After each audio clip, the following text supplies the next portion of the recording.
better. Sa EDSA, Pusat Pagong is live! Kaya kung ako ikaw at ikaw sila, mag-EDSA na tayo! EDSA! Kasama mong natatrap. Diego Bandido! Go Diego! Go Diego! Go Diego! EDSA! Yo, yo, yo! Let's go!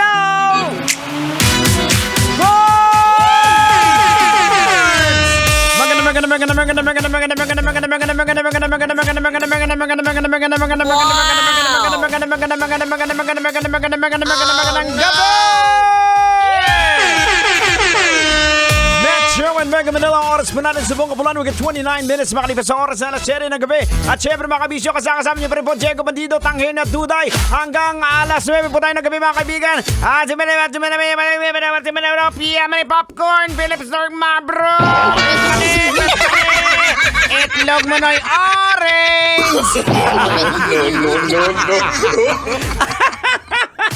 Alright mga kabisyo, sana ay kayo po ay okay na okay. Lalo-lalo ka na boards. Siyempre kasama niyo pa rin po. Walang iba. Pinangungunahan po yan ni Tanghenyo. Yours truly, Diego Bandido. At walang iba ang napakakulit na si...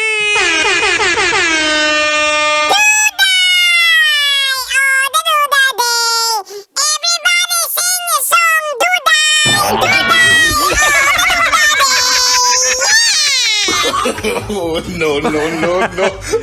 Duday! Ano na naman nakain mo? Ba't grabe na naman? Kumain ka na naman ng candy, ano? Tama?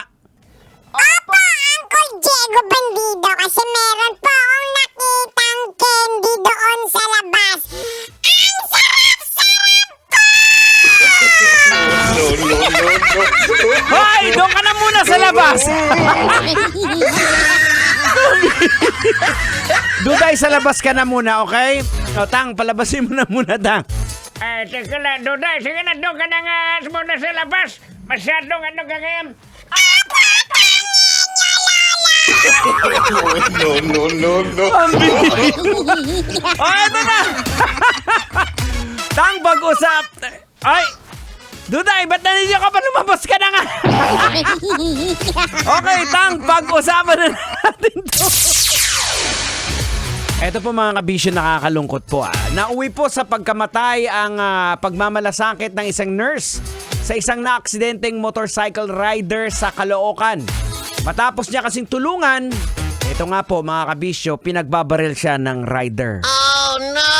Eto, hindi na natin patatagalin, Tang. Logican na natin to.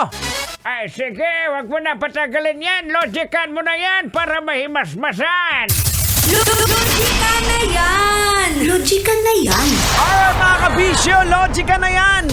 Anong leksyon ang ating mapupulot? Anong aral ang ating madudukot?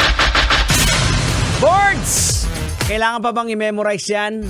Ito po ang basic na nakakalungkot na nangyayari kung sino pa yung nagmamalasakit, kung minsan siya pa po yung napapahamak. At ito din po ang basic na dahilan kung bakit itinuturing na mali ang pagpapakalasing sa alak. Oh no!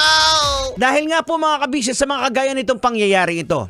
Kaya malinaw po sa katuruan po ng itinuturo po sa Bible. O ayan na naman, magbabanggit na naman ako ng Bible. Baka uminit na naman katawan mo.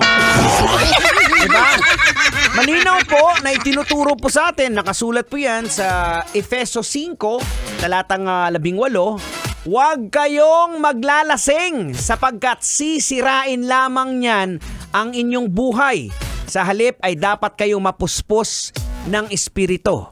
Pero eto nga, napuspos nga ng espiritu, iba namang espiritu ang pumasok. Espiritu ng alak. Anong espiritu yan, Tang? Espiritu ng agwa de pataranta. Kaya nga, komisyon, di ba? Nakakabalita tayo ng mga kamag-anak. Matagal nang hidwaan, tapos na, nag-peace na, pero may okasyon, nakita-kita, nag-inom, nalasing, biglang naalala yung ginawa. Di ba naalala mo yung ginawa mo sa akin nung nakaraan? Delikado ko etong saya! Ano loko mo ako? Akala mo nakalimutan mo rin ginawa. Ito din sa'yo! Tapos nagtinapungulay ni sila dayon. Maluoy ka! Ang tapos na nga problema, bangon na hubog, nagmaoy, nagtapungulay sila dayon kundi wasaag tanan.